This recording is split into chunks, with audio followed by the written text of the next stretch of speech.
see the live. Mark, remember, put that globe down. Wait, what? Oh, we're on. But I love it so much. We're on. I don't want to let go. You didn't see that. No one saw that. What? You're beating a cat?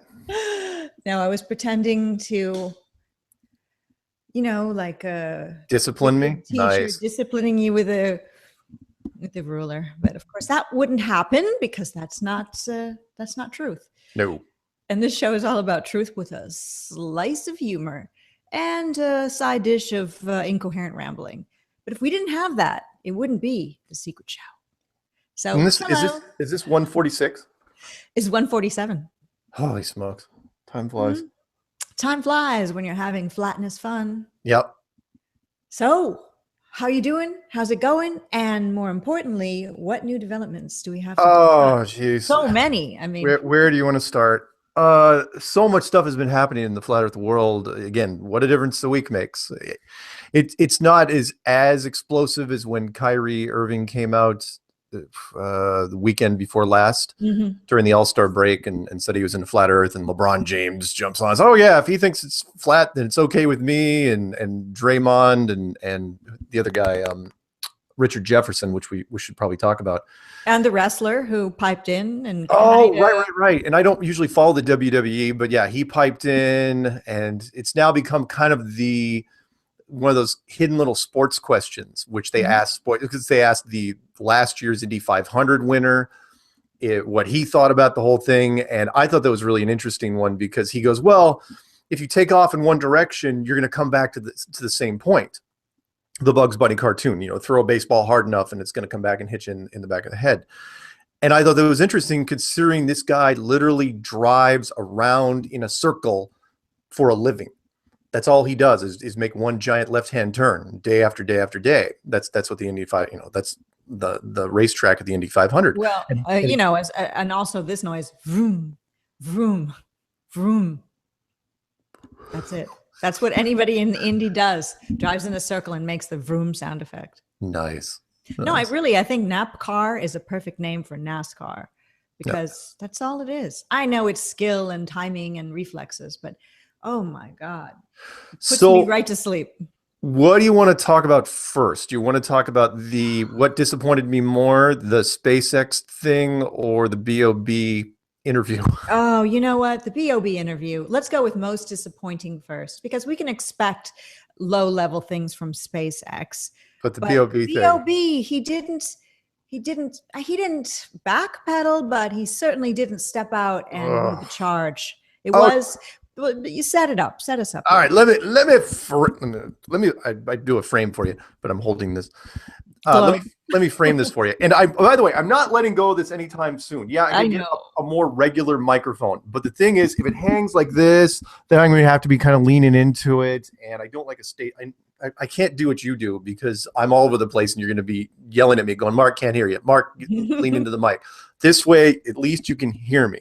Right. I know you hear a couple other rumblings, or it doesn't really matter. Okay, so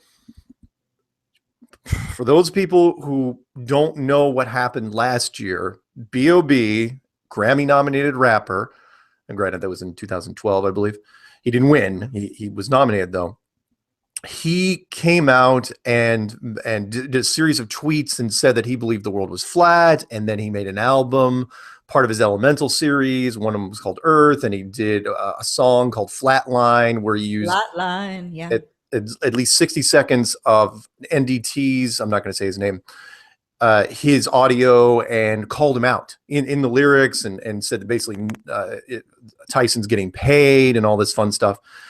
And it did other songs along those lines. And it turned into a rap battle between he and, of course, the world's most famous astrophysicist. By the way, I've got to probably chime in real quick. This is the retraction, but not even a retraction. I said, I think it was on your show, wasn't it? You misspoke. I did. I misspoke. And I said that Neil only had his master's in astrophysics. That is not true. Neil deGrasse Tyson, I'm not going to say his name often. It's not like a rule I can't break. But I've got to clarify. He does have a PhD from Columbia in astrophysics. That being said, that makes his position on the Joe Rogan thing, which we'll bring up too, even worse. It's like, okay, a man with a PhD in astrophysics does not know the curvature formula for the Earth. And why would he have to memorize that? It's because that's been the topic that should be haunting him in the back of his mind for the last year, especially since the BOB thing. And he still didn't know. It's not like he was going, oh, well, it's this, or he forgot for 5-10 seconds. He did not know. Maybe he does know, but doesn't want to talk about it, because the more it's talked about, the more it goes into public consciousness. And then the more people might say, wait a minute, something's wrong here. Yeah, I might go with you on that, but Joe Rogan invited him on the show. He didn't have to go to that thing. And he even hinted, if you saw some of the other people that were making comments, Joe gave it away, and he was brought in last minute. It's like, hey, can you get in here so we can talk about this? And it's gotten the most hits of any flat Earth video over the last week, but we'll get to that. Anyway, so BOB does all that thing in 2016. And you and I talked about this at some length, where it was really interesting because the world media descended on him. Just about every entertainment periodical and a lot of the mainstream covered this to some extent, but he never did an interview. Never did an interview on this. No, there was no follow-up on this. He just hid for whatever reason until yesterday. And it was no accident, because Kyrie Irving came out. All of a sudden, BOB comes back, and this is the first time, unless somebody can find me another one, this is the first time I have seen him on camera talk about flat Earth since the event. And that was a year ago that he did this. That's true. Where did he go? We don't know. He was just working in the studio, doing his independent album, whatever. He never did a follow-up. Everybody reached out to him. He knows he's got fans. And look, he said his favorite flat earther was Eric Dubay, right? Right. And there was a tip off to that in the interview a little bit. That Eric Dubay. Well, he didn't say Eric Dubay. No, he didn't say Eric Dubay, and he didn't say you. But in this particular he mentioned, he didn't really, I don't even know if he used the word shells. He talked about some people being controlled opposition, muddying the waters for other people who believe in the flat earth. And that's pretty much straight out of Eric Dubay 101. So basically he was talking about you, although I know, and we know, well, me too, maybe, but I mean, you're bigger, way bigger than me. So, well, yeah. So as soon as he said that, I was going, oh, great. So not only does he follow Eric's rhetoric, he follows everything about Eric, including Eric's enemies list. Yeah, but he knows who you are. And there are a lot of people who go against certain people in flat earth who are flat earthers. And then they make a turnaround and say, hey, wait a minute, I was wrong. I'm sorry. Sure. It happens every day. In fact, I think a lot of it has gotten better since the Kyrie thing has happened, because mainstream media has come out against this in various forms. Okay, so he goes on a show called Hot 97, which is a radio station out of, I think it's Los Angeles. Somebody's gonna have to look this up. I'm not positive though. And he starts talking, and he's talking about, he's not dodging the questions. They're going into him, and he's talking for at least 15, pushing 20 minutes on this. And that's where I kind of ended it, because then he starts going into, they start asking him other questions. They can only talk about this so long. Was this interview good? No. He was, let's just call it what it is. In fact, ODD said that he totally blew it. That was his words. Yeah, it was awful. It was not good in any way, shape, or form. It could have been worse. It could have been worse. I don't believe in flat earth, or flat earth is stupid. Oh yeah. He could have dodged it. He could have said, you know what? I don't want to talk about it. I'm not really into that anymore. It's not what I believe. Blah, blah, blah. From a flat earther standpoint, did he represent? No, not really. He spoke slowly. He took too much time in answering questions. He let the other three hosts just kind of overrun him. He was not, look, the wheels in his head, I'm not going to pick on him too much here, but the wheels in his head, you got to be moving faster than that if you're going to go in here and actually address the questions. You'll feel, look, I'm not in the mood to talk about that today. Do whatever you can, but he was suffering. Well, Hot 97's website shows they're based out of New York, and I'm looking at their website now, and here's the title for the article about this particular show. BOB speaks on being exposed in the DMs, threesomes, and conspiracies. So we get thrown in with threesomes, flat earth threesomes, you know? Sure, why not? All right, that being said, so you guys can watch it. It's on my channel. It's called Rapper BOB Talks Flat Earth 2017 on Hot 97. That being said, because some people commented and said, no, you shouldn't support him in any way. He really blew it and he doesn't represent flat earth. Okay. Got to remember the old quotes, and that is any publicity is good publicity. Look, there's not a lot of people, definitely nobody in our community, that can walk into a radio station that has 1 million followers on YouTube and be allowed to talk about flat earth for 15, 20 minutes. And they were and he can do this. He is still has some pull. Granted, he's not what he was, but he's not the bright shining star that he was a little while ago. But he can go into just about any media outlet that he wants and do this. And because of that, there are people that are going to be looking into flat earth that otherwise wouldn't have. Agreed. So what how can I condemn it entirely? He went in there and he actually made some sort of an effort. He at least did not completely discount it. Now, was he doing that because he knew that they wanted to talk to him about it and he just wanted to say, let it get out of their system? I don't know. But he didn't.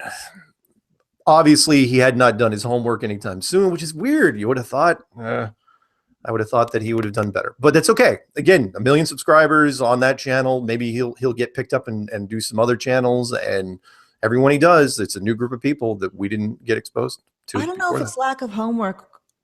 Maybe it's just, I want to go on this interview with these guys, hang out in New York and chill with them. And I just don't want to get into something where it's an accusatory thing, where it's drama. I'm just going to keep flat earth on the down low. Maybe that's what he did, because he didn't throw it under the bus. No, he didn't. He soft pedaled it, I guess is the way to put it. If I had to rate it between a 1 and a 10, I'd give it a 5, because he didn't hurt us. I don't think, because again, he didn't throw us under the bus. He didn't downplay it too much. He didn't say that was, I'm just not my thing, or you know what, I've talked to scientists since then. There's a whole bunch of different ways he could have completely trampled on us, and he didn't. But he didn't name check you.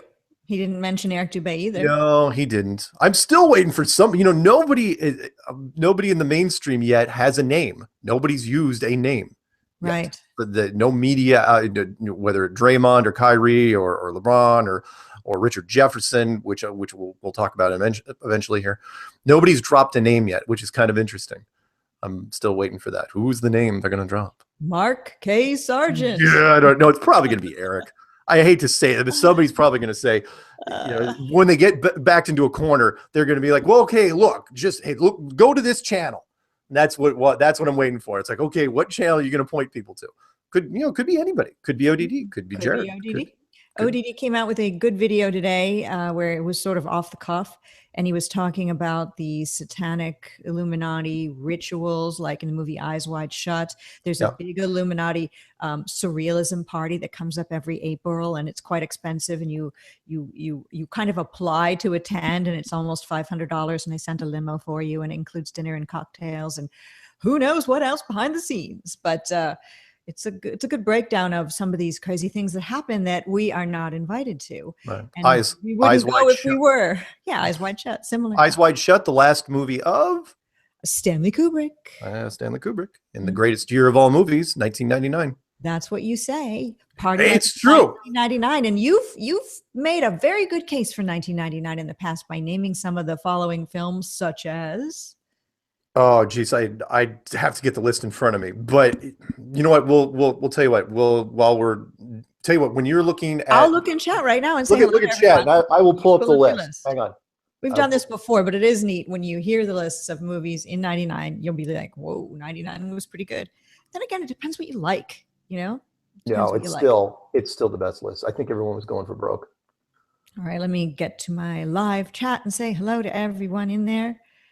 I used a very weird thumbnail for the show, which is a Russian USSR astronaut helmet, and it's filled in with a cat's head. So I don't know why. I just thought making fun of it really is what it's all about. Plus, me and cats. Yeah. All right. Let me check out what's going on. We have so many people in chat. Wow. 158 people watching now. Cool. Let's see who's who. We've got Nora of No One's Flower, Pale Queens, who says hello. Spurs is in there. Spurs Schemo. Hello, Spurs. Dame Ethel tripped with me. Ridgeview, hello. John Ramaglia, Persian Scribe. Isa Mahalski. Martin Liedke. Ginger Sugar Bush. Can't talk, not good. Perrin Greenway. Castle Beston, who says, hello, flat earthlings. We've got, I'm skipping over some of the names I mentioned. William Thompson, Awakened Mind. Flat Earth Crush. Flat Earth Dan Falkenbach. And I was listening to one of his hangouts he did last night, which was pretty cool. He was talking with Barbie Miguel. A4 is in our chat. P. Myres, Nathan Oakley, Stock Jockey, who writes Truman Show. Karen B. A couple people are yelling out Matrix, not Matrix Decode. Oh, Matrix 1999. Yes, exactly. Yeah. Oh, that's are you the one kidding? that comes to mind. Yeah, Dan you wait. Wakefield and Shane Corning. And let me give a few more shout outs here. Oh, there is Matrix Decode. I knew if I scrolled up far enough. Okatina Walker and Barbie Miguel, who I just mentioned. And Andres and Alejandro. I love saying Alejandro. Rubio is here. Alejandro. And Alejandro says, what if B.O.B. is one of those celebs that will slowly continue the flat earth train of release to the public? Maybe he will. Maybe he's doing what he's doing on purpose.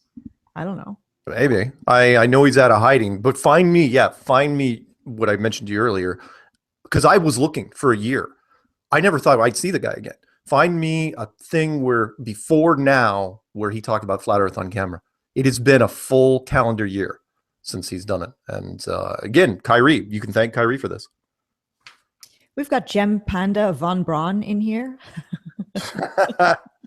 Funny. Gem Panda. You know, he's not blocked on any of his channels here, so I don't know why he needs to have a special channel, but that's fine. I saw somebody else. Oh, Zoe of Be Here in Love is here, giving hugs all around.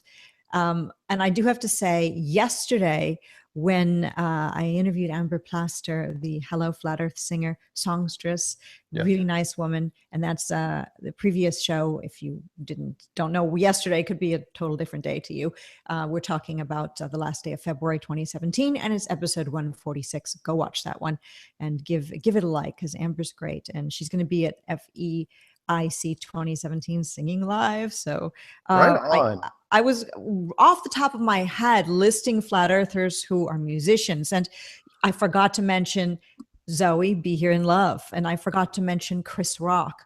I forgot to mention a bunch of other people. And you know, when you off the top of your head make a list and want to thank people that you know, or want to shout out people you know, and you fail, you feel like a loser. So my apologies to all. Should she open or close the Flatties, you think? Because I think whatever her music thing, it shouldn't just be a solo act. I think she'd probably be tied to art. Is it going to be for the opening the Flatties, or closing the Flatties, or opening the whole conference? Ooh. Either. We'll let the public decide. How about that? Yeah. And maybe Robbie D and Brian Mullen, who are the organizers, they might have, already figured all this out and spoke with her about it.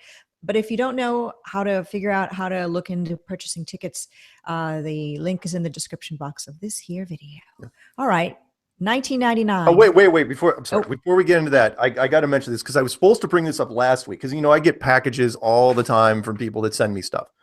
And so every once in a while I'll get food, and I'll get cards, and I'll get weird things, but I also get books, and she's left. So the book I got just recently up here was called Quantum Earth Simulation, and hopefully I can show that for you.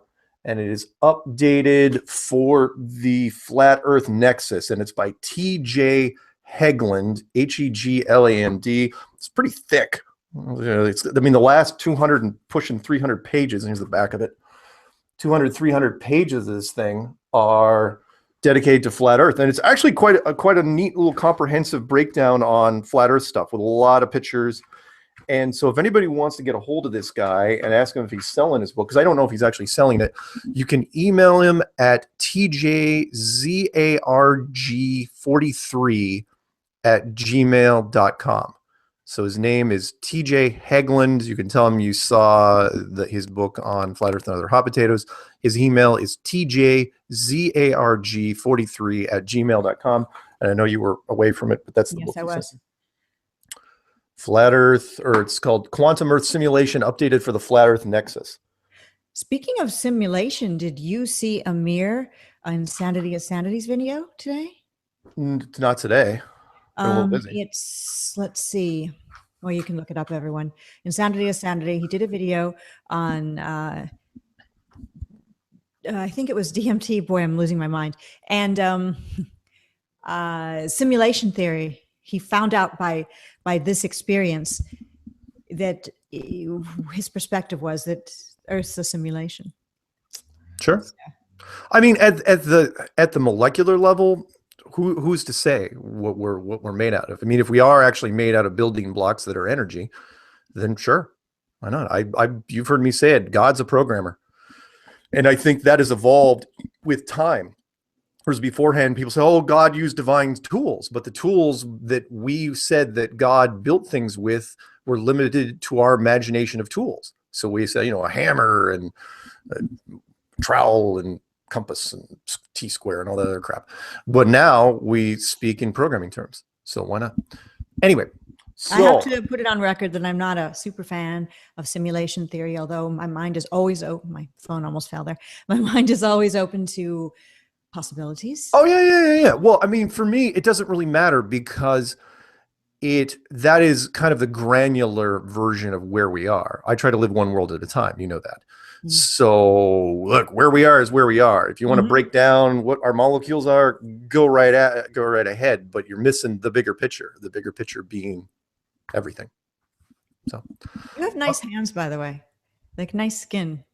Well, thank you. I tried it. My hands are extremely soft. You know what I get most of my compliments on, by the way? I know people are going, "Oh God, here we go." Tell people this. My cuticles.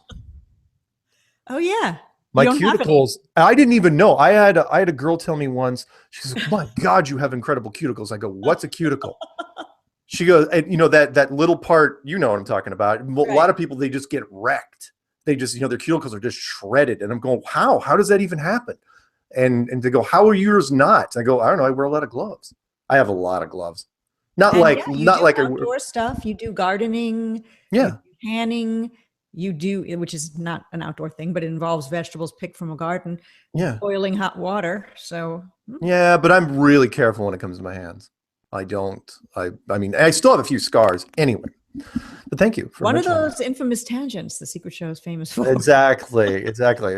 Now back to Flat Earth. I know everybody wants. Everybody in the conspiracy world. Oh, death and sorrow and grief and murder. And cuticles. But no. All right. So real quick, because I dare anybody. This is my challenge, my non-Flat Earth challenge today. Find me a better year than 1999. I believe that the studios went for broke because they didn't know if 2000 was actually going to happen. That whole Y2K thing was happening. Oh, wow. Yes. So I believe that in 99 was the peak of worldwide cinema because everyone went for broke. And if you look at it, I was amazed at how many, and that was it. From 99 to up about 2003, it kind of plateaued off, and then now we're into remake after remake and reboot after reboot. Look at the movies that are coming out this year. There's nothing but reboots. The reboot situation to me is sad because a lot of people don't know the original, and they're never going to research the original or the fine actors and actresses that were in it or directors. Yeah. And they're going to just praise whomever the new person is that is doing it and think that's what that movie's supposed to be. And it's really not. So true. Okay. So real quick, I'm going to try to run down. I'm in the wiki entry, just 1999 wide release films. And we're doing this chronologically.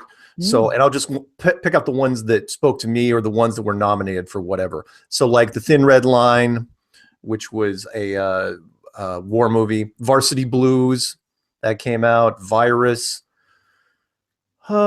She's All That. These are simple ones, right? Payback, great movie. Rushmore with Bill Murray. Simply Irresistible with Sarah Michelle Gellar. Blast from the Past, a severely underrated movie for that year. My favorite, Martian, October Sky, Office Space. Office Space, classic. Was a I don't have the correct stapler, but mine is. Oh yeah, metal swing line, wrong color, but 8mm, Analyze This, Cruel Intentions, big, Ooh. this is when Sarah Michelle Gellar was at her freaking peak, and Ryan Phillip. Lock, Stock, and Two Smoking Barrels. That was good. That was great. Let's see here. Looking. Ed TV, The Mod Squad. Okay, then The Matrix. The Matrix came out on the 31st of whatever month That's that was. the jewel in the crown, though. That is. Oh yeah, The Matrix, the first Matrix movie. Right. 10 Things I Hate About You. A very underrated movie. In fact, I didn't see that for years and years. I'm coming out with a remake of that myself, speaking of reboots, and it's going to be 399 Things I Hate About You. Nice. But it's not about you. The first Mummy movie with Brendan Fraser. I never saw any of the Mummy movies. Oh, Brett, the first one was so great back then. It was such it was campy. Isn't but that a reboot as well? Oh, of course it was. And in fact, now they're rebooting it again. In fact, this year I don't even know Brendan Fraser's in it this year. They made 3 with him in it. Anyway, Election, a real dark horse one with Matthew Broderick and Reese Witherspoon. Let's see. The first. Oh God, I hated this one. The first Star Wars reboot was that year. Star Wars Episode 1, The Phantom Menace, where everybody lined up in the theater and they got Jar Jar and they wanted to burn the theater down, including me. Yeah. On my company, we literally took 40 people to that showing. We reserved seats with strings, entire rows. I have never been so angry leaving a movie, but it still made a ton of money. I didn't like it either. I worked for a radio station in New Orleans, and this radio station did a what do you call it? A movie premiere where they gave away passes for a select group of people who called in and won tickets. And that Jar Jar Binks thing, it actually gave me a headache. Yeah. The character. Oh, yeah. The 13th Floor. I thought the 13th Floor came out in 98. It actually came out in 99. Austin Powers, The Spy Who Shagged Me, the second Austin Powers movie. Yeah, Austin Powers kind of annoys me. Well, still. But I like that sort of mod look of things. So the only South Park movie came out in 99. South Park, Bigger, Longer, Uncut. Never saw it. It's epic. I know it's funny, just never saw it. Well, it's a musical. That was the best part about South Park, the movie, was because Trey Parker is a musical genius. The guy behind the Book of Mormon, which is still playing on Broadway as we speak, and he used South Park money to finance that thing, which is there must have been 9 songs in that, and one of the songs was nominated for an Academy Award called Blame Canada, and it was sung at the Academy Awards by the late Robin Williams. It was brilliant. And I'm watching this in theater and I'm going, nobody knows. Everybody just thinks it's a funny thing with animation. It's actually a musical. It was brilliant. Summer of Sam, The First American Pie, Eyes Wide Shut. Lake Placid, the first one, Drop Dead Gorgeous, another dark film.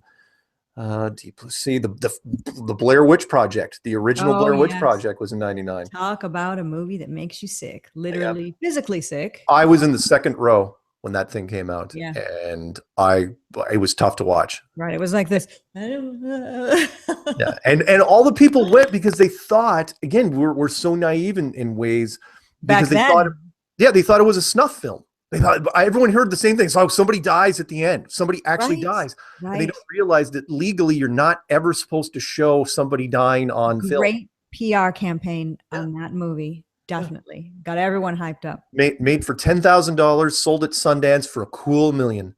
Those guys, it was brilliant. Iron Giant, Runaway Bride, Mystery Men, The Sixth Sense. That movie. Oh yeah, M. Night Shyamalan's rookie debut, the first movie he ever makes, wins an Academy Award, and he's never repeated. One of those movies you walk out and you can discuss with people. What happened? What, dead? Not dead? Explain it to me.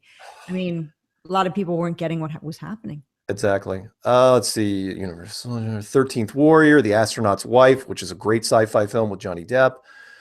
Getting down to the end, American Beauty. That was a classic movie. Well, I'm not going to say that won the Oscar. Great movie. Yep. A great movie. That won the Oscar for that year. And let's see, we're coming down to the end. This is October through December. Mystery Alaska, Three Kings, Boys Don't Cry. That was with Hilary Swank, where she pretended. Yep, she won the Academy Award for that one. Fight Club. That was also in 99. That goes up there with The Matrix. Oh yeah, yeah. Really Fight Club was outstanding. Let's see if there's anything else. The Bachelor, The Bone Collector, The Insider, Dogma, Kevin Smith's opus, with just about every cameo, so many cameos in that movie. The Messenger, the story of Joan of Arc, with Mila Jovovich playing Joan of Arc, which was a great little film. She's beautiful as well, so that doesn't hurt. Sleepy Hollow, Tim Burton. Oh, I saw that. Yeah, that is highlight. The World Is Not Enough, yet another James Bond film. This was a Pierce Brosnan James Bond. I've seen every James Bond film. I don't know why. I'm not a huge James Bond fan, but something about the glamour of the whole thing I like. Yeah. I love the formula. The formula will never. They just keep adjusting it to suit whatever decade it's in.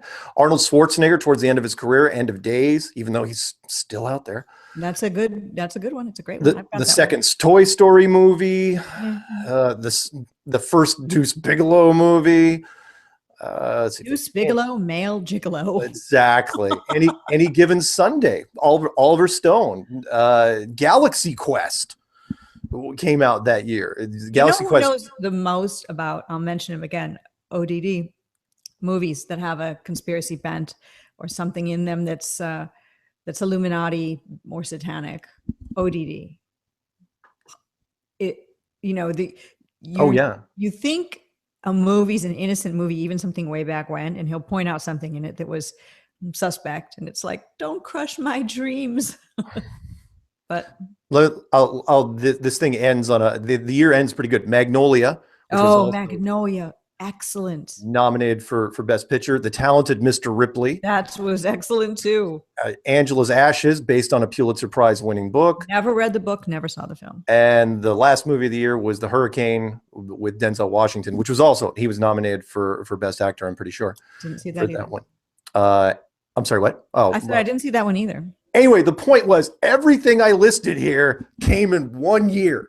Yeah. And I went to the theater pretty much 2 or 3 times a month that year, and just kept going. It was a very good year. You're right. So anyway, that was my rant, and I challenge anybody, find me a better year. I know Lord of the Rings. In fact, Lord of the Rings started filming that year and ended at the first Lord of the Rings ended in like 2003. So anyway, what's your take on Lord of the Rings?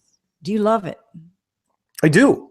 Really? I do love it. Well, because it spawned creativity inspires other creativity, and Lord of the Rings spawned just about everything when it comes to the fantasy, the medieval fantasy realm. Yes. Mm-hmm. I mean, fair type stuff. Not to go off on a tangent here, but it spawned. We're already on a tangent. This is a tangent now, by the way. So. Sorry, Lord of the Rings spawned Dungeons and Dragons. Dungeons and Dragons doesn't happen without Lord of the Rings, and then Dungeons and Dragons was between that and Lord of the Rings that spawned Warcraft, and and every other bit player in the mix is amazing what Lord of the Rings did. Somebody's saying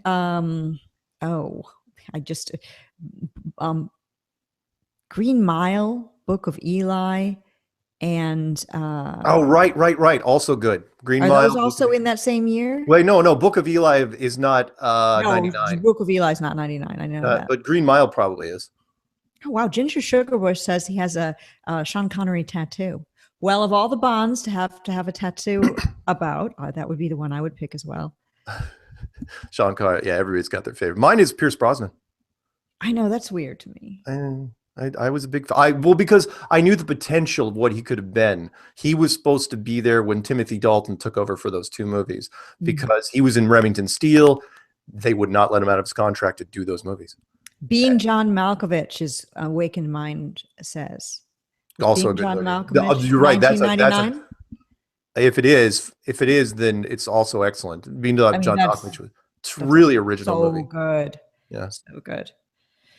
Whew. Anyway, let's talk about, while you're doing that, you want Flat Earth, maybe? Yeah, let's talk about Flat Earth. Let's talk about... I just have to say this for those who are wondering why we keep saying that we're going off on tangents. This is a Flat Earth show, The Secret Show, but it's also about everything else in life too. So, well, yeah, it's not. Yeah, we're not restricted to talk about it, which is why it's casual. Well, it's why the whole Flat Earth community is doing what it can do, because we don't have to follow the rules that science does.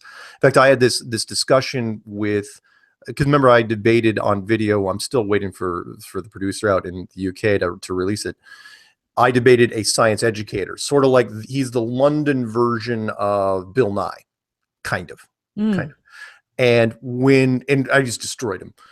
And he goes, "Will this be found on your channel?" No, well, not yet. It won't, because I've got the audio version, but I'm not going to release it because I want to wait until, because we've got it on video. Okay, we've got the whole thing on video, and it's shot pretty well. So afterwards, the producer asked me, he goes, "What did you think?" And he goes, "I was really surprised that science didn't have more to come back against flat Earth, more to attack it with." And I go, "Okay, here's the reason," and I'm going to steal a line from The Matrix from 1999, which is the reason, because Morpheus talked to Neo in The Matrix, and if Neo is flat Earth, this is kind of how it fits in. He said that they are guarding the agents are guarding all the doors, they are holding all the keys, but they will never be as fast as you are, as strong as you are, because of the rules. They have to live within the rules that were built by them. And that's the same reason with science. Science can only ask 12 to 15. They only got 12 to 15 different questions they can throw at you, because that's all they've got, because they have to stay within the lines, whereas flat Earth does not. Because we can expand our theories and expand our understanding to shotgun them with all sorts of different questions. And that's why I was steamrolling them, because I was like, look, I can hit you with so many different things that you're focusing, you're trying to focus on one or two, and the other 6 or 7, they're just overwhelming. And since you can't address those others, they're getting past you into the audience. That's why science is going to lose on this. And Pale Queens has a good comment. Pale Queen says, "When will science come out with the globe proof?" Oh, okay. That's a great segue into the SpaceX thing. Yes. Because let's talk about this. So SpaceX comes out, was it day before yesterday, 2 days ago, and it was the most brash, irresponsible, and yet very delightfully delectable. Well, it could be a windfall. It could be a windfall for us. Absolutely. Yeah. They painted themselves into a corner. Now, earlier in the year, you remember that SpaceX came out and said, we're going to colonize Mars. That's apparently their cover for when they blow up a rocket on the pad. So we've been told this probably in predictive programming, even in artwork, since the 40s. That we're going to be on Mars. We're going to colonize Mars. And they don't say how they're going to do it. They just say they're going to do it. And of course, even if the heliocentric model was real, and it's not, they still have no way to solve the fuel problem. I mean, you get somebody to Mars, fine. Even if you could pull that off, how are you getting them back? Because you have no rocket on the other end to lift off from Mars, to escape Mars's gravity and come back to Earth, let alone an entire control system and telemetry system. How in the world are you going to program? Anyway, the Mars thing is ridiculous. But they didn't put a date on it. They just said, oh yeah, one day we'll colonize Mars. Like, fine, one day I'll solve time travel. That's about the same. Exactly. It carries about the same weight. So then, out of the blue, I mean, literally out of the blue, they said, oh yeah, by the way, we're going to send 2 people around. We're going to slingshot them around the moon and back. We're going to send 2 tourists with apparently a crew of other people. The tourists are going to pay money for this, and they're going to go around the moon and back. And I'm looking at this thing, and they go, oh yeah, we're going to do this next year, 2018. A year from now, they are going to send 2 people. And I think the people already have been selected. Oh yeah. They know who these people are. The names haven't been released. And I'm going, okay, there's so many things wrong with this statement. I was having a hard time in my rant, even coming up, prioritizing the list, because they said they were going to use the first thing. I was like, okay, what rocket are you going to use? What booster do you have that's big enough to even get you to the moon right now? And they said, oh, it's the Falcon booster. And I go, which is untested, unbuilt. There's no pictures of this Falcon booster. Where is this thing?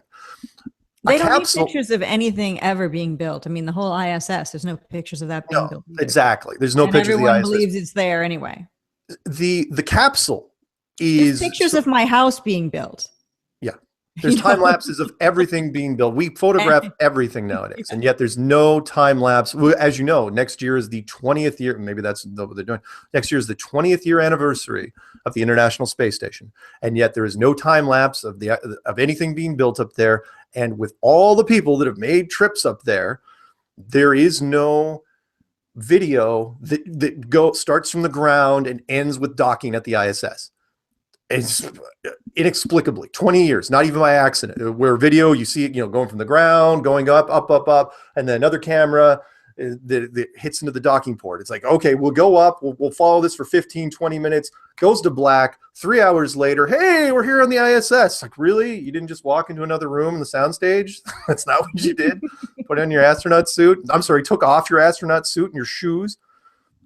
Anyway, so the booster is one thing. Second would be the capsule. What capsule system are you going to use? Because the Orion project hasn't even begun radiation testing on their capsule. And if you're taking 2 tourists, how big is this crew going to be? As far as I know, the biggest crew ever sent, if you believe mainstream science, to the moon was only 3 people. You put 2 on the ground, 1 in the capsule up above, you let them play around in the moon, and then you come back up. Now, these guys apparently are just going to be slingshotting around the room, but at the very least, you're going to take 2 other crew members. You're not going to put just 1 guy and 2 amateurs. Third point, why are you sending amateurs in the first place if this is something like this has never been attempted in 50 years? Why are you putting amateurs on that payload? How does that start? The radiation belt. What shielding system are you going to use to solve the radiation? Oh, by the way, so somebody mentioned to me just recently in an email, he goes, by the way, you keep mentioning that lead and gold are the only things that protect you from radiation. There's actually a third thing that the military uses and different private organizations. I go, what? They go, water. Ooh. And I go, okay, water can protect you to a sense, but you got to have quite a bit of it. It's not like, it's not like you can have just have so they're going to send up the whole NASA space pool, is what you're trying to say. No, but I thought that was interesting. I was going, it's a good point. Yes, water can limit the radiation, especially if you treat the water with something. But for a space program, it's completely, you can't use it. So how are you getting past the radiation belts? What capsule? So we're talking an untested booster, an untested capsule, amateur astronauts. Oh, nothing could possibly go wrong here. And a mission that's never been attempted in 50 years. And you're doing this next year. Next year, meaning these guys are training today.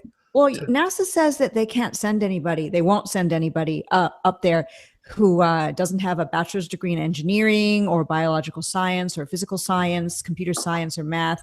Those people will not be considered. On top of that, the candidate's degree must be followed by at least 3 years of something related, something involved with that. So are these 2 people who are civilians, do they have that level of expertise, or is that just thrown out when it comes to people with money who can go on this thing? Here's my take on it. None of that makes any difference as far as of course, no one's going anywhere. Of course, no one's going anywhere. But they painted. I have now changed my timetable on the end game. The end game is happening now as we speak, because what they're taught, they painted themselves into such a corner. The only way out is to destroy the rocket and kill everyone.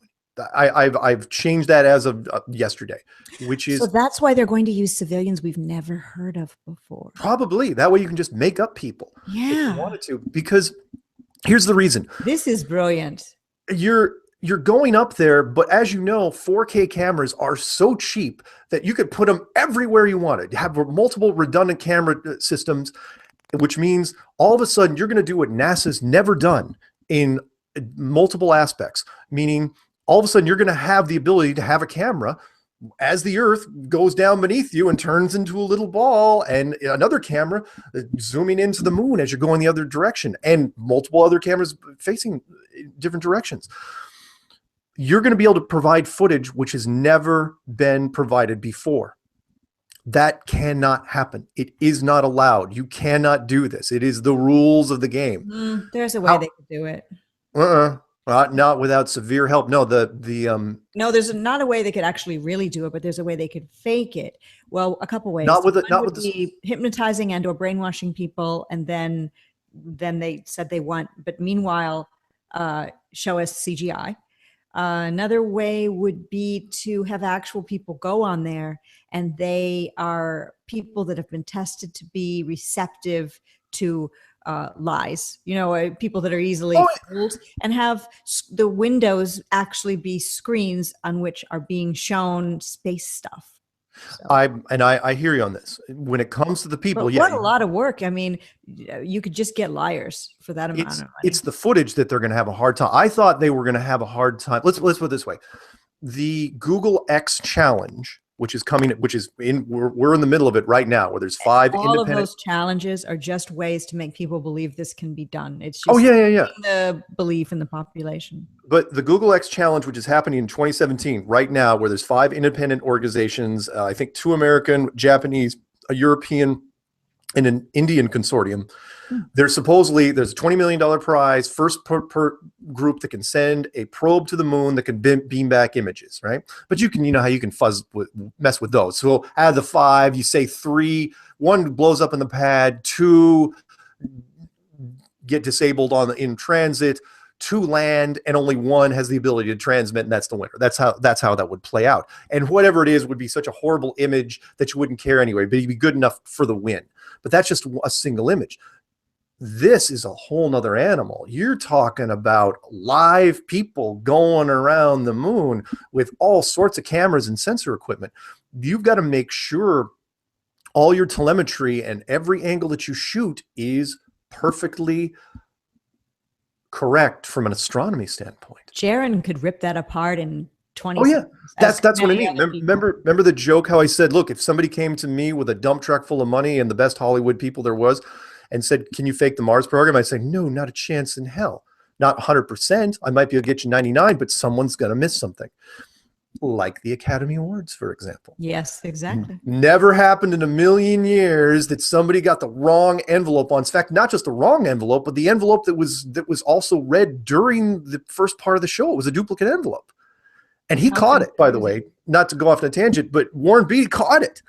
And he knew right away. He's like, he's done this before. He's like, oh, man. Because what do? Do you call the producer right there? You're on live television. You say, got the wrong envelope. And Fades got impatient. It's like, just read it. And it's like, oh, man, the whole thing. But the point is mistakes are made. Mistakes are made. And which is why you can't do it. I don't think SpaceX has any intention of sending anybody to the moon. I think it is just, it's the last ditch effort. It is a smokescreen. Does Elon Musk know the truth?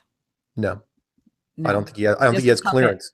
I think he knows that things are faked, but he doesn't know. Why would you tell him? I don't care how much money he's got, unless he's old money.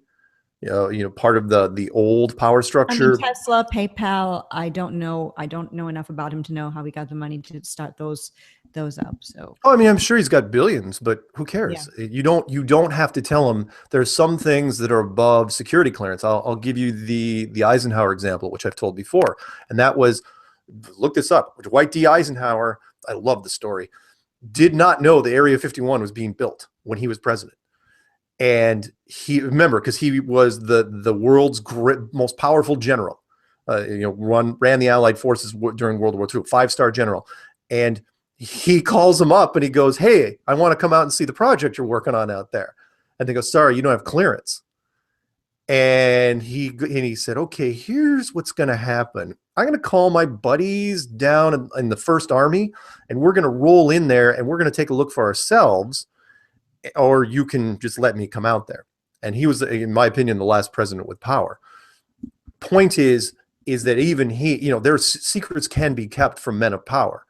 Presidents come and go. Who cares? Obama, I'm sure he knew some things, but not everything. You don't have to tell him. I'm not even convinced that Neil deGrasse Tyson knows. I don't think anybody that we know the name of knows. Yeah, because you have to keep them because of what happened with Apollo. Because the Apollo astronauts, you saw what happened to them. They turned into mush. Man. So yeah, psychologically, it's hard. It's hard on your soul to deal with that. Anyway, the point is that SpaceX is not going anywhere. It is a last ditch effort just to get people to believe in the globe, something for people to talk about at the water cooler. But it is so, but you are, what you're doing there, unless you kick the can down the road. Now, yes, suppose you could delay it and say, well, we're not gonna be able to do it in 2018. We're gonna have to push it to 2019. Well, it's going to be pushed because that's what they do, right? Yeah, but this isn't a government group. This is true. I saw some footage that had Elon Musk saying he would never take it. And also another unrelated situation was William Shatner saying that he would never go either. What, to space? Yeah. Wow. They're just more comfortable, happy staying right here. That's interesting. And the thing is that I guess it's a great way to die. You know how oftentimes we hear people, Russian vids and the like, saying that celebrities fake their deaths or somebody faked their death and they've been disappeared. Sure. Prince, and I mean, we could go on and on with the number of David Bowie. Whether or not any of that's true, what a way to go. What a way to if you're a celeb and you're at the end of your career, end of your life, and you want to transition, meaning stop being famous, stop being a celebrity. Although I don't know why you'd want to do that. Yeah. There's a lot of perks. Just go up in one of Elon Musk's rockets, which you wouldn't be on anyway, and then just go do something else with your life on a tropical island. Somebody also mentioned that you got some good points there. Somebody also mentioned something to me recently. I think it was during a Strange World show, that SpaceX is actually not a public company. He doesn't allow, and that would make sense because you don't want investors. If you're a big investor, you have the right to inspect a lot of what you're, what you're paying for. Yeah. And I don't think they want anybody looking any further because look, we won't dwell too much on this, more on this, which is what this story does is it puts a way bigger spotlight on SpaceX than I would think they would want.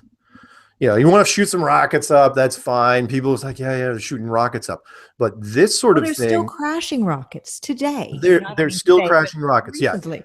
But if you're serious about trying to pull this off, you're basically inviting, almost requiring mainstream media to make it the story of next year. Because why not? It's like, who are these people? They're producers that were, I'm sure, all of a sudden perked up and said, we got to build television shows around these two people right now.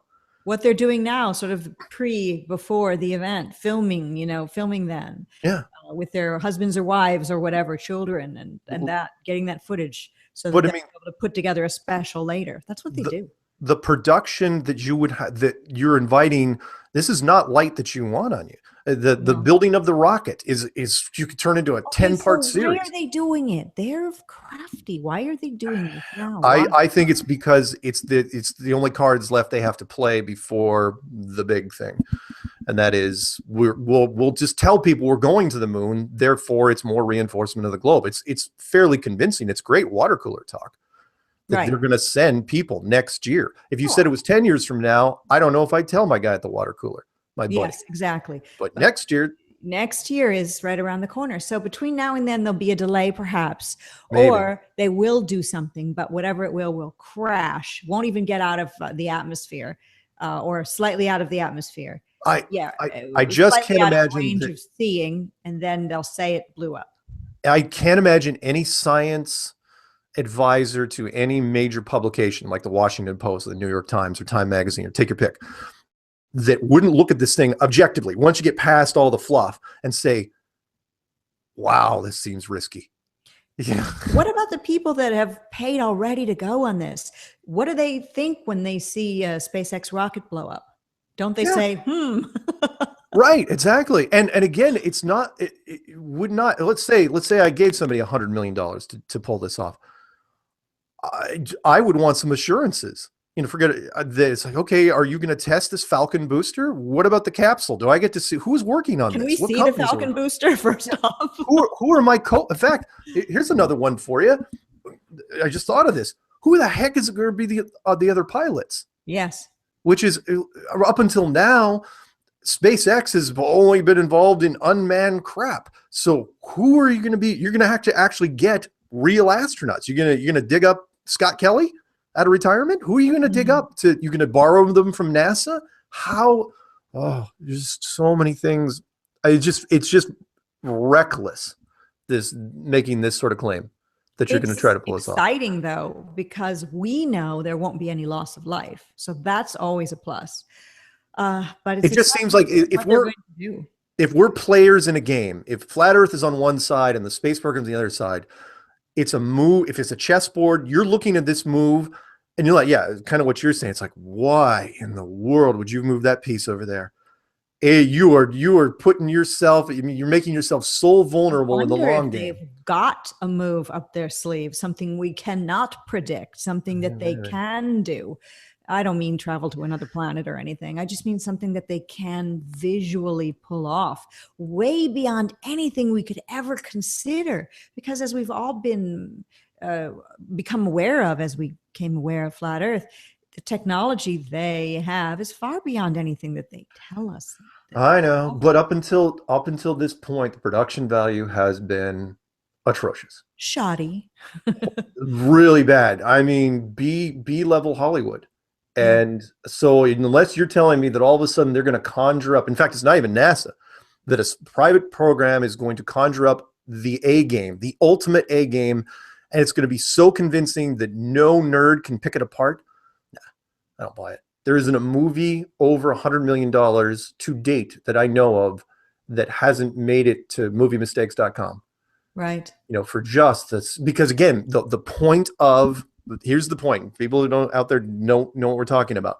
The reason why moviemistakes.com, why mistakes are made in movies, is they're shot out of sequence. Yes, exactly. To save money. Mm-hmm. You shoot all your desert sequences. You shoot all your water sequences. You don't go back and forth depending on the screenplay. Oh, we got to go back to the water. No. It's all about the money. You got to shoot everything at the same time because it costs a lot. It would cost the little things that give it away, like a cup out of place or somebody's hair a little bit longer in a scene that's earlier or later, or they're wearing the same clothing, and you just lots of little things. Yeah, so the continuity department fails often. Anyway, so yeah, check it out if you guys want to have some fun. You know, do the follow-up stories on this, which are going to happen. We're all going to be in on it too. We're all going to be here watching it. All of us within this community, fractured as it sometimes may be, we all will have our eyes on this more than mainstream people will. That will be just water cooler talk for them. But for us, we will be eagle-eyeing it. And we will see if there's a problem immediately. Houston, there's a problem is what we'll say. Oh yeah, well, they're just inviting disaster on their part. The further they think they're going to reach with this, they could have not done this at all. So they did it. They could have not said they're going to send people to the moon.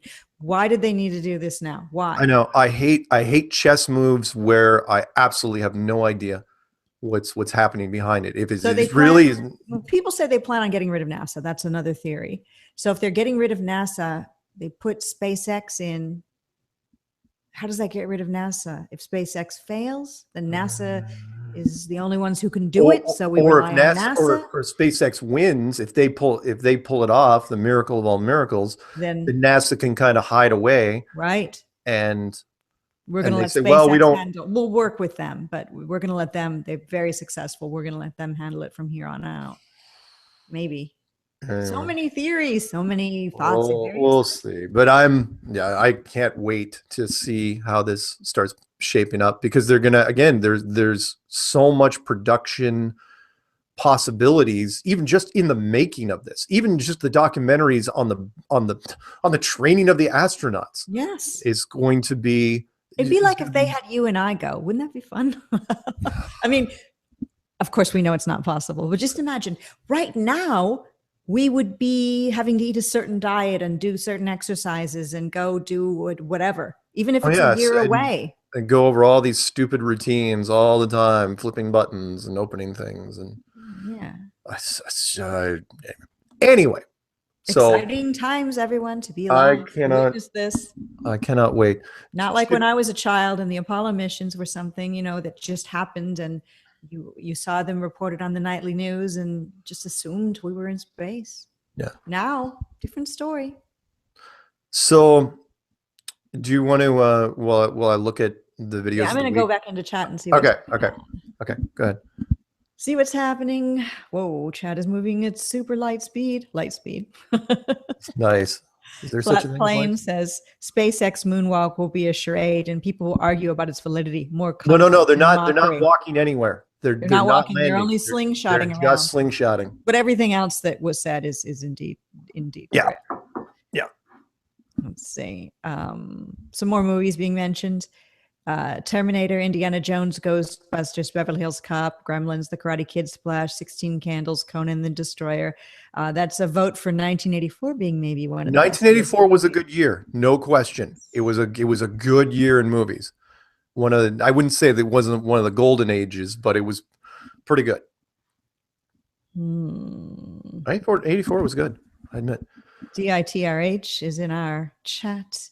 Arwen is here as well. And Zulu1, who says hi. Hello. I know Zulu1. Yeah. That's Mark. That's Mark from New York. He's going to the conference. He's going to be he's driving one of the Flatmobiles. Oh, wonderful.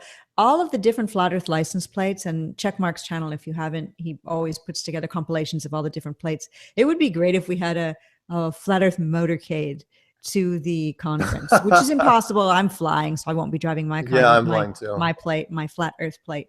But you're flying too. But yeah, there's quite a lot. Have you counted up how many that we know of? We're getting. I've got to count. I haven't counted yet, but I will now, or not today. But let us know next to the point now where there's more. We've got more states than not states, and in fact, Canadian provinces are representing a higher percentage than the states right now. Canadians are pretty cool people, from what I've been able to tell just off of YouTube. Yeah. Well, I mean, you like Canadians. It's a Canadian's house right now. Yeah, I am in Canada right now, but it's a quieter, gentler America. Yeah, it's a nice place. Now, could they defend? Bragging. They will fold like a freaking card table if they're ever invaded. No offense, Canada, because they got no military to really speak of. But I don't think anyone's going to be doing much up here as far as invading. FPV Angel is here. I don't know if I mentioned Underground Johnny earlier, but hello, Daryl Croswell, and Atheist Rex is here. Oh, Daryl's saying that we're idiots, but hey, Atheist Rex, I'm saying hello to you anyway, because we're not idiots. We're just people who look at things differently than you do, and you're allowed in my chat. I'm not in any of yours calling you idiots because we think it's flat. Something to think about. Yeah. Idiots because we think we're flat. Really? Because you realize this is her 147th Flat Earth show. So you're a little late to the game, my friend. My love cocktail. Hello. Knowledge scavenger. Paula. Hello.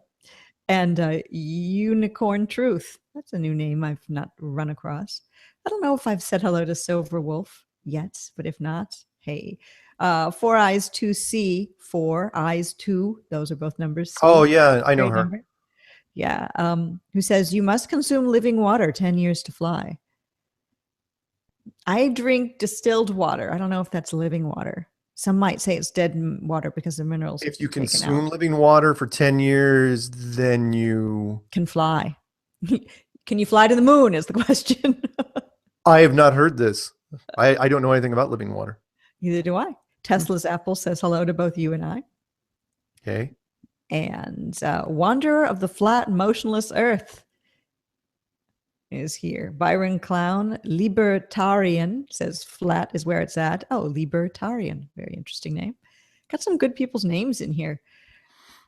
And boy, this chat's moving so fast. We have about 240 people watching live, which is pretty good. We're not doing very well with the entertainment of these 240 people, Mark. Well, all right. Well, let's step up our game. Let's do this because I want to kind of go over, because again, a lot of stuff has happened. So I'm in YouTube and I type in Flat Earth and I set the filter to 1 week and see what we've missed over the last week. Couple things that happened. Once the Kyrie Irving thing happened, Joe Rogan decided last minute to grab NDT and put him on his show. And that was, and it was relatively tame compared to the interview that he did with TMZ, which I'll bring up in a second. So Joe Rogan and I will say his name, Neil deGrasse Tyson, on Flat Earth and conspiracy theories, that has gotten 250,000 hits already. Between unbelievable. Yeah, it's nutty. ODD was interviewed by Sean Caron on TFR, and he talked about his relationship with the Creator, God. Yeah. too, and how that has been affected by the flat earth awakening. And I thought that was really good. A lot of people were really happy about that development. Nice. Bro Sanchez TV, he's gone on a freaking tear. Yeah, I subscribe to him. He's starting to post more debate things. He's getting way more animated. He's in it, and he does the debate, and then he posts a video afterwards saying how he destroyed whomever it was in the debate. That's a really good technique. Why not? I killed him. He was doomed. The one there was a couple I thought was interesting, and one's on my channel. It's called Richard Jefferson Talks Kyrie and Flat Earth on Fox Sports. Now this was interesting because it was Fox Sports out of Cleveland, where Kyrie and LeBron, the Cleveland Cavaliers out of Cleveland, Ohio, was interesting, and people probably didn't pick up on this. These were the other two people that were in that podcast. So the Kyrie podcast that was done on the plane on the way to the All-Star game, one of them was Richard Jefferson. Make no mistake, I don't care what headlines you read, Richard Jefferson is Kyrie's secret weapon right now. Because Richard's in, I think, in even more conspiracies than the Kyrie is, but he's the one that came up with the Flat World Champion T-shirts. Yes, those are being sold by a number of purveyors. He didn't copyright those, so he was selling them through Fresh Brewed Tees, but it was using Cleveland colors, and I wanted a black one, so Terry's Tees is already doing it. There's multiple ones that are doing this, and so in fact, I should have it by the next week's show for this. Oh, good, cool. I'll be wearing one of those. But he's the secret weapon. So he's the one that's kind of out there talking about conspiracies, and he's not, people are interpreting. It's like, oh no, he's ripping on Kyrie. No, he is not. He's the guy that got him to talk about it on the plane. He wanted him to talk about it on the plane. These two, I think, completely are in a conspiracy hive mind. And the blonde woman here, I can't remember her name. She's on the outside. And this interview right here, she wasn't nearly as bad as she was in the plane.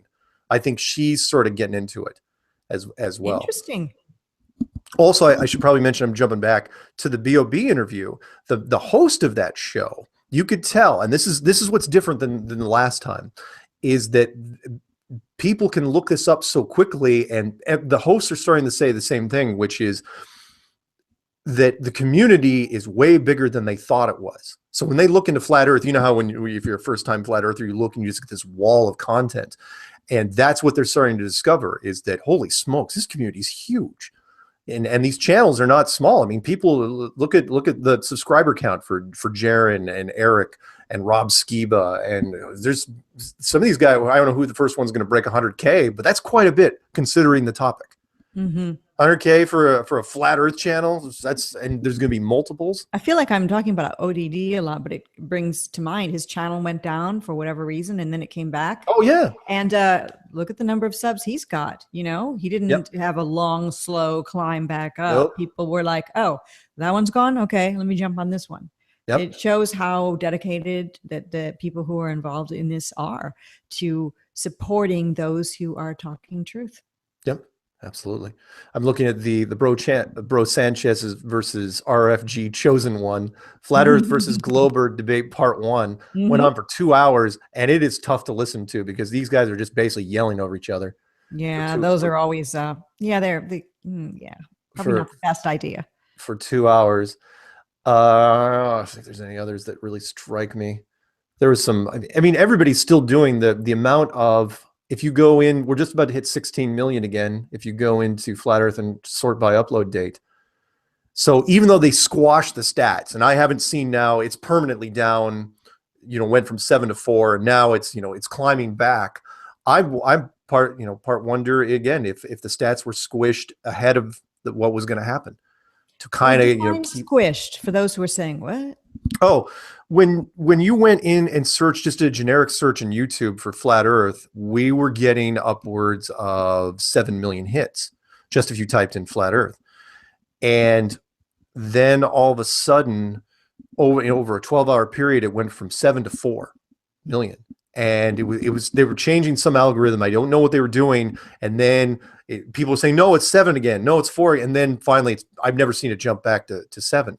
But Bob from Glowbusters was the first person to find it because, I don't sort. He goes, when I look on Flat Earth and YouTube, I always sort by upload date, which is on the far right-hand filter.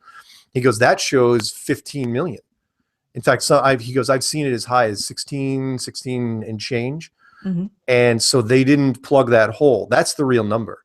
If you want to know what the real numbers are on compared to other mainstream topics, that's the one you go to. And I think they were trying to curb the enthusiasm. That's all they were doing. Let's go to some emails. I'm going to read this one while you're looking at what you're looking at. Sure. Stan Wilder, who signs off, Stan Wilder, Flat Earth since 1959. Mention my name. That's okay. And his headline research stations, it just came in today. He links Wikipedia, and it has all the research stations in the Antarctica in it. And Stan writes, all of these stations are near most distant tip of Argentina. So that's where they are. They're nearest most the distant tip of Argentina, according to the Wikipedia entry and Stan's findings. I'm not here to look it up at this moment, but I'm just reading what he wrote. He says, has anybody entered Antarctica from New Zealand or from the tip of Africa? I do not know. Huh, all right. We'll have to look into that. Maybe somebody in chat will come around. And congrats, by the way, to Matt Boylan. Because yes, he got married. He got married, and we've seen his new wife. We've seen his new wife. She is her name. Does she have a name? She does have a name, and I don't know her name, but somebody in chat. What's Matt Boylan's new wife's name? She is the name of their line of pants. Right. That they are producing. So the hand painted pants. Hand painted pants. Again, it'd be nice if he and his wife showed up at the conference. It certainly would. It would be nice, but you never know. I'd sport a pair of those hand painted pants myself. Right. Well, you could probably fit in them. I mean, there's size. I think there's size 0 and 2. She's small. She's pretty small. I have another email here from All Is One Now, who writes, "Hi, Miss Steere. Can you tell Mark that I am a chapstick addict too? And I want to know what you think is an acceptable amount if you have a bug out bag." If you're a prepper. Oh no, I've got a bunch of chapstick in fact in my bug out bag. But what's interesting, it's a real question, but it's just to be funny. Nice. What's interesting is then the Book of Eli, which was not a 1999 movie, with Denzel Washington. That was one of the things that people wanted, because it was hard to find water, so your lips always got so dry. Oh, yeah. So people were always certain. In fact, the one guy's like, "Yeah, I hate chapstick, lip balm," stuff like that. And anyway, I won't go into what he actually had, because it'll upset you. Oh, some kind of fat from some kind of animal, I guess. Yeah, it was cat oil. Cat oil? Yeah, it was oil made from the fat of cats.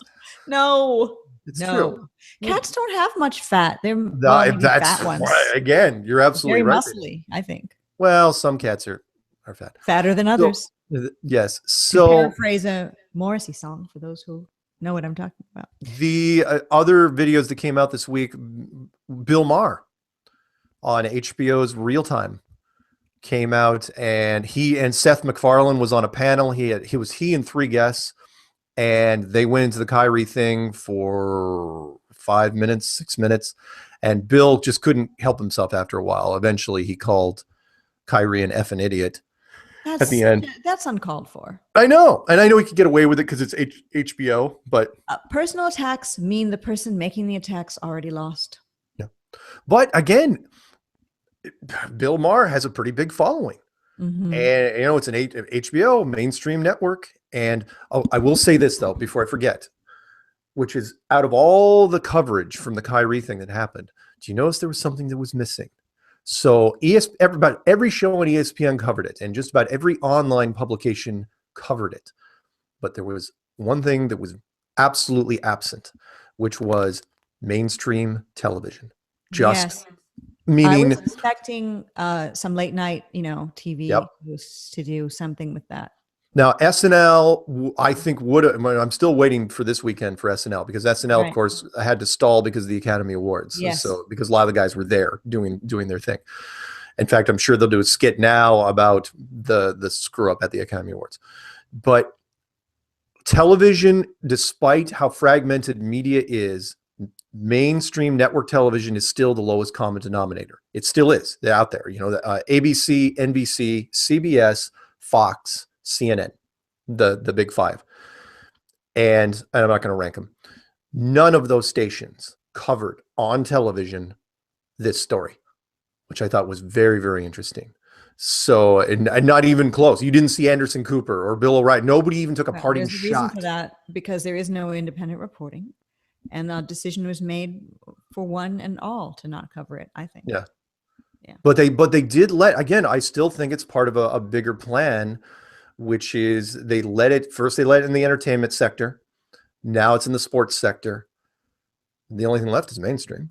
So what's going to be the mainstream connection? I don't know. I've got an email here from John who writes, is, the mission to the surface of the sun story that came out. We haven't even touched on that yet. Oh, that piece of crap. Yeah. You tell me how exactly they're pulling that off. I mean, if the sun is what they say the sun is, this is totally impossible. Then there isn't an element that exists that could survive even close range.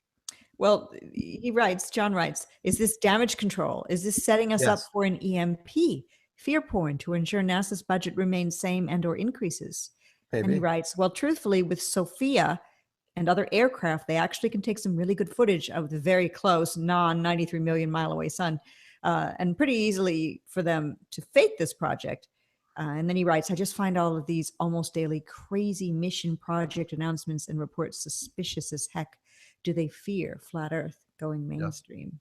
Yeah. I think so. Although they pretend that they don't by not mentioning us. Right. But they've got to. We should mention the Flat Cat t-shirt thing. Teespring.com, the Flat Cat series, which, you got my link? No. You get my link on that? Go to Teespring. Flat Cat t-shirts. Still a theory. Flat Earth clues. NASA's greatest t-shirts. Oh, I want Flat Cat t-shirt made with my cats on it. It's cool. It's Flat Cat. I'd be the only one buying it, but still. It's the Flat Cat series on teespring.com. Flat and Proud.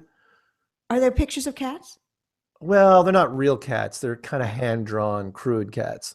All right. But they're not, I think it's just a brand name. Oh, all right. Well, I want pictures of cats on shirts, my cats. So somebody please make that happen. I'll provide the pictures. TMZ also did their story. That was the one that got a lot of people's attention because it was only a couple of minutes long, and because TMZ will pay for their stories, and I don't know how they tracked NDT down, but they got him, and he seemed really freaking out of it. He seemed, many people said, stoned. He looked super stoned. But then again, he's got that look that makes you think he's stoned anyway. So it's unfair to say that. Most likely he wouldn't be going in to record something stoned. But he looked kind of baked to me. The video that I put out, I replicated TMZ's, and it's called Neil deGrasse Tyson to Kyrie, Keep Flat Earth Away from NASA and Science, which was basically what he said. He said that Flat Earth is part of science. Sorry, folks. Well, yes, it is. Scientific method being used daily.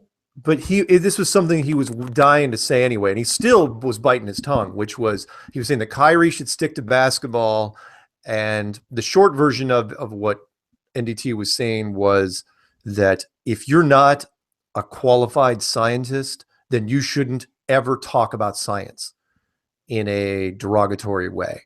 So he kept saying, well, you're free to say whatever you want, but basically keep out of my backyard, which was just aggravating. It was awful. He wasn't calling Kyrie out necessarily, but it was still pretty insulting. He looked like an idiot doing it. I've got this message here from Jack20202, who writes, Patricia, the planets they found are 40 light years away.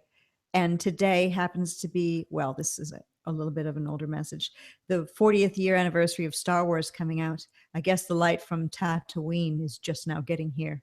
The planetary system, Trappist. So, right. Funny. Right. What else have I got here? Fox Dish Nation. I never get to, and again, I apologize. We just never get to them all. Oh, I've got a stack of emails I'll never ever get to. And I feel bad because I say, I'm going to read your email, but then I don't. And then I just hope people just understand it's impossible. What are you looking at?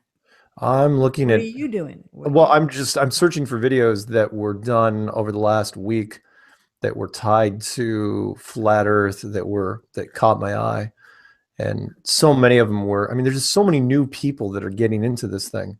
Yes, yes. That's the best part. And Jaron actually, I think, was the best, said the best, which is, whether you like it or not, the whole Kyrie incident at the very least touched about 100 million people instantly, and probably more than that. You know, especially is considering LeBron James is the most recognizable face in sports right now in any country, as far as I know. And that just the amount of kids, or younger people, I should say, that will look at this topic just because they heard it. Kind of like the B.O.B. thing. If you watch the interview, I thought it was interesting. As painful as it was to listen to B.O.B. get interviewed by Hot 97, when he was talking about that extra continent that was announced on the news, Zealandia. Yes. Zealandia, and they thought he was like, oh, geez, what the hell is he talking about? Right? It's but they were looking continent where everyone's posing. Exactly. But they were punching it up on their phones, and they all, like, instantly, it's like, no, he's absolutely right. It sounds like a fake story, doesn't it? It does sound like a fake story, but it was real, which leads me to believe that they're going to, because it's so easy to do. Anyone that's going to interview or even think about interviewing a mainstream guy, or even looking at the Kyrie thing or the B.O.B. thing, they're going to look it up. They're going to look up flat Earth, and they're going to see this wall of stories. Yeah, of course, they're going to see, oh, flat Earth's a piece of crap, flat Earth's a junk. But then they're going to see all these videos and how many people. And it's like, well, this guy probably not serious. And look at somebody who has 80,000 subscribers. Look at somebody who's pushing 100,000 subscribers and millions of hits. Look at that continent story. It's underwater, so it's not like there's a continent and that people are living on and all of that. But go with me on this. We're told that everything's been explored on Earth, and that's why we're reaching for the stars. And then they find this. What does that say to you? There's more land. Maybe it's underwater, but there's things that have not yet, if the story's even true, okay? Yeah. Why has GPS never spotted this before, or whatever they've got underwater that's doing the searching for what's there? Right. If the government has mapped out everything with seismic radar, seismic radar. This has never come up. This has never crossed anybody's desk. Why did they come up with such a weird name? It sounds like a joke. Right. Sometimes I think the names they come up with for things like the TRAPPIST galaxy and this other one, they're just poking fun at anybody looking into truth. Yeah. I thought, and people think it's a joke. They think it's not real. Was when DITRH was looking at that blue kind of haze that was in the North Pole part of Jupiter, and it looks so out of place. It looks so unnatural. And he goes, look, NASA probably spent X number of millions of dollars to create this, and he goes, I did it for free, with just with a few pixels here and there. There's so many dumb little reinforcement stories. In fact, that the continent thing just made me. Maybe they're trying to open up minds, because if there's another continent, you would think there'd be more people like asking questions like you did, which is, wait a minute, why now? It's 2017. You didn't discover this in the 80s or the 90s. It's 2017. You're just now seeing this. What about ships that sail there? Don't they have echolocation? I'm not using a scientific term there. No. Well, but I mean, all the submarines that have gone everywhere. They didn't ram into something. So we mapped just about everything. You would think. Is it Gilligan's Island? Is that submerged? I'm going to use the line from Galaxy Quest. Those poor people. Because they thought Gilligan's Island was a documentary. Yeah, that's true. I want to say hello to Teresa Gordon and Joy4118, by the way, and Ace McLeod, who I have popped up in chat, and I haven't said hello to them at all. So hello. So. The story that also came out this week was if I'm not mistaken, between the last show and this show was Shane Corning, SHANE, then Corning, CORNING, says he has a new post on his Google Plus page about the new continent. So if anybody's wondering what are they talking about, go to Shane Corning's Google Plus and check it out. Oh, cool. The there's also going to be, and I predicted this, there's also going to be a backlash once the Kyrie Irving thing settles in and people start looking at it. Journalists, and in fact, the first ones are already starting to come out now. You're going to see people that are even going to say, you know what, really interesting idea, but I'm not buying it. And you're going to have some people that are going to come out completely against it. It's like the Denver Post this morning. And I was thinking of doing a video on this, but I'm not sure yet because it's kind of negative. The title of the article is literally called Kyrie Irving's Flat Earth Comments Reveal the Danger of Science Denial. Oh, science denial is a phrase that just irks me so much. Same as anti-vaxxers. Right. It's those phrases that just, And he's not even a regular. They grabbed him. I don't know how they grabbed him, but they grabbed him just to write this special article for the Denver Post. I looked him up. Craig A. Foster is a professor of psychology at the United States Air Force Academy, which is in Colorado Springs, which is south of Denver. And so really, so you're asking a psychologist and a military psychologist, his opinion on flat Earth. That's where this article came from. And when you read it, he speaks from a science standpoint, a science background. And it drove me. Well, if you're going to go down that road, you might as well let me start ripping into Bill Nye. I think that you should. Bill Nye. Deny. Did I talk about him last week? No. No, maybe. Not really. I can't remember. Bill Nye. It was inevitable. They were going to ask him about the flat Earth thing with Kyrie. They were going to ask him, and Sports Illustrated was the first one to grab him, and they talked to him. And when I looked him up, because I had to just look up his wiki entry just so I could get the facts straight. Because I remember, if you're from the Northwest, if you're from Seattle, you'll remember him from the sketch comedy troupe Almost Live. Up here in Seattle, we actually had a sketch comedy troupe back in the 80s. We did talk about this, or at least we touched on it last week. Did we? But it's still relevant. Continue. All right. Well, let me. People didn't listen last week. I love hating Bill Nye because there's two reasons why I hate him. One is love him. He was charming. He was funky, eclectic, unique. Well, but that's just it. Just because you have a good bit, a good sketch comedy bit, doesn't mean you run with it and turn it into mainstream news for 20 something years. That's where it all changed. So he was on so he ran in Almost Live. He did a little skit just for called The Science Guy, right? It wasn't even Bill Nye the Science Guy. It just happened to they worked that in. And then he got on PBS for 5 or 6 years teaching kids, you remember it, about science stuff. He was just a guy talking about science. What most people don't know is that he does not have a master's in anything that's ology related. So he doesn't have anything in hydrology or archaeology or geology or astrophysics or physics or take your pick, astronomy. He doesn't have a master's in anything. He has a bachelor's in mechanical engineering. He worked at Boeing for a little bit and then decided, well, you know what? I'm going to go into acting. And because he looked like such the quintessential nerd, they kept giving him roles. This is where it got weird, though, was once he jumped from PBS to Disney and they did focus groups, people trusted his opinion. And they said, you know what, let's fudge the number. Let's bring this guy in and ask him if we have questions about meteorology, climate change, UFOs, energy saving devices, anything you can think of, they bring him in. Doesn't matter if he's related to it in the slightest. People trusted the image. That's all they trusted. And it's never stopped. In fact, it's gotten worse. Now the media, the second part, which bugs me, is mainstream media has gotten so lazy. They realize, as you know, it's all about production value. It's all about showmanship. So it's like, okay, we could call the local college and dig up some professor. It's terrible on camera. Probably doesn't have a good, enough to say. He's going to be monosyllables. He's like, yep, yeah, that's absolutely right. He'll be horrible. Producers will hate him. Or we can just dig up Bill Nye, brief him, say, okay, today you're going to talk about radiation treatment, or we're going to put you on a panel with astrophysicists, or we're going to have you. We're going to have you design pieces for the Mars rover. Literally, I'm not making this stuff up.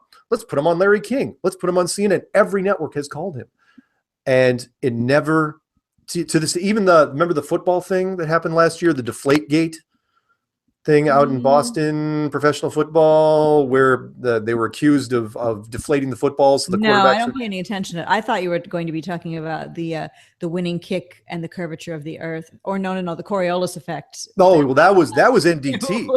That was NDT, but Bill Nye was drug into the Deflategate thing. It's like, oh, what's your opinion on the inflation rate of National Football League footballs? It's like, why are you asking? He was the expert panel call-in on Who Wants to Be a Millionaire. So when you called the expert, you got him on video.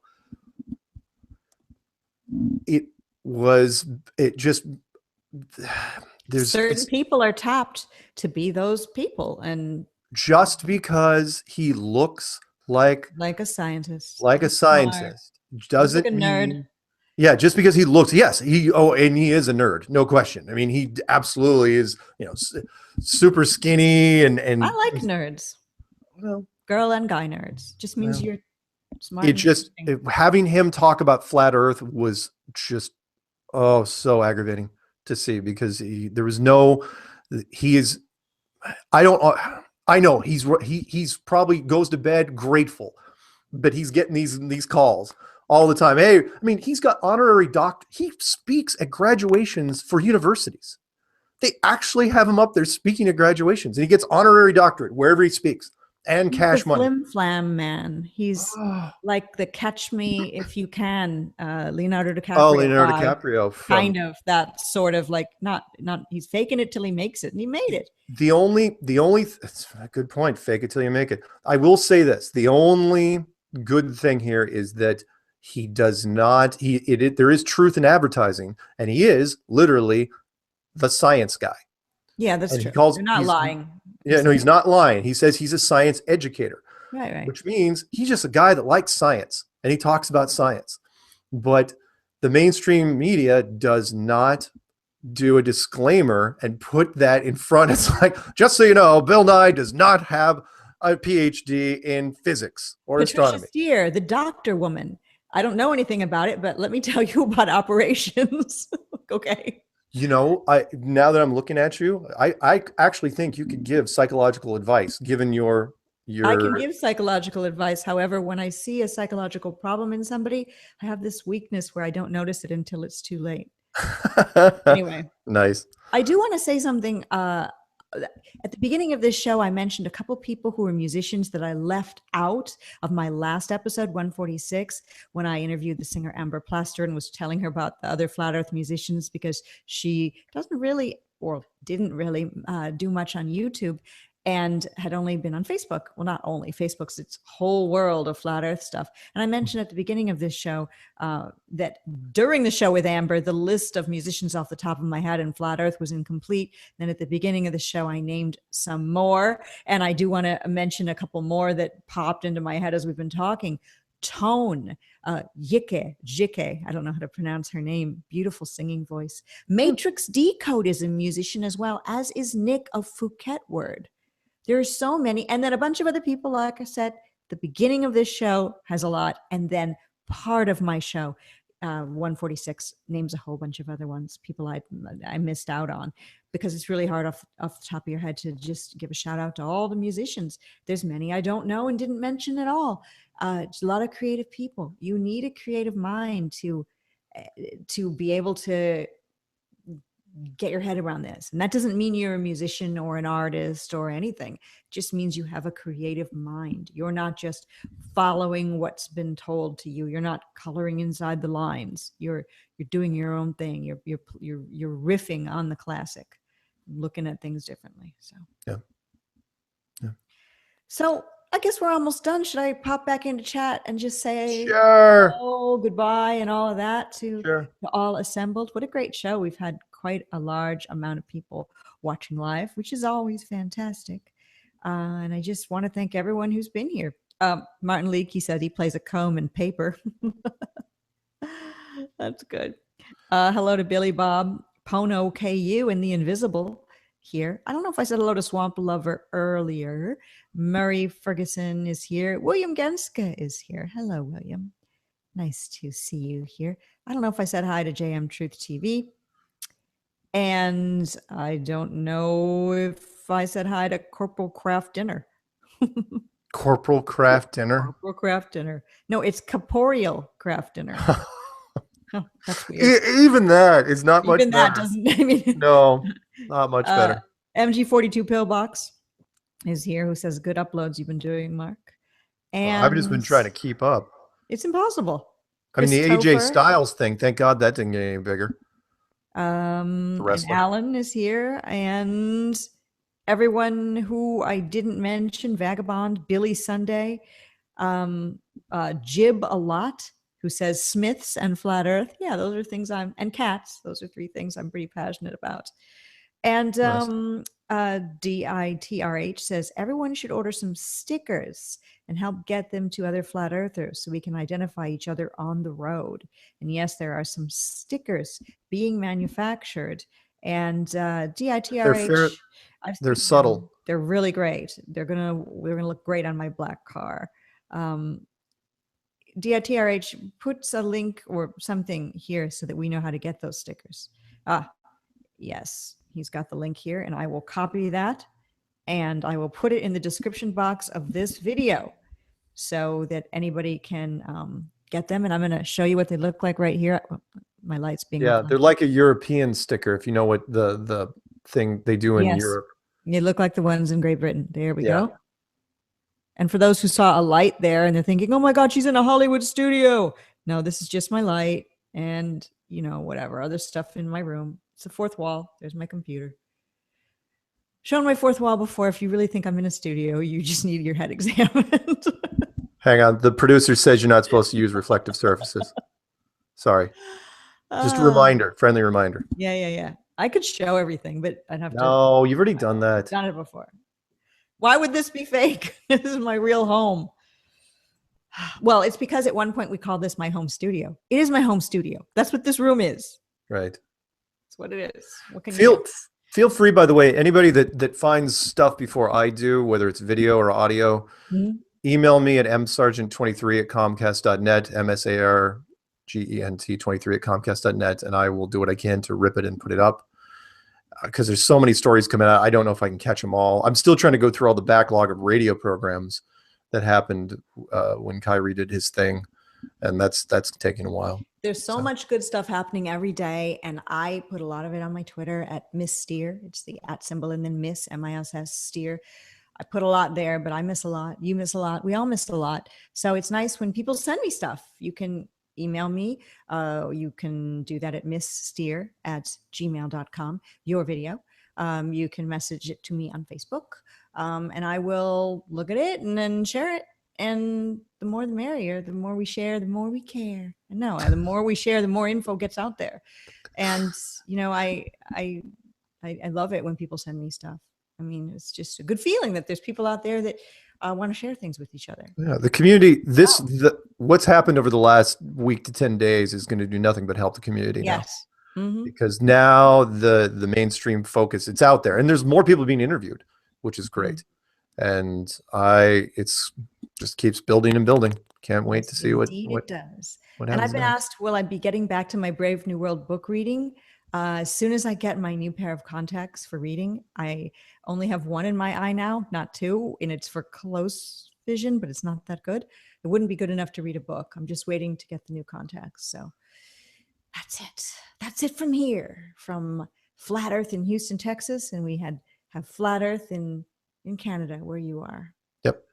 Victoria. Yes. Victoria, Canada. All going well with yeah, things are, except for the snow that's been happening recently, which is really odd for this part of the country. In Houston, it's hot, so I'm wearing a flannel shirt, but it's still pretty warm out. Yeah, it's not warm here. I've enjoyed it. I've enjoyed everyone in chat, and we'll do it again next Wednesday. That's when the Secret Show is on at 3 p.m. Pacific, 6 p.m. Eastern, 11 GMT. And the link for getting those stickers is going to be in this video description box. Love to all, and we'll see you again next Wednesday, same time, same place. And Mark, will you do the honors of doing our outro? Outro. That's the word. For everybody out there in the community, keep it flat.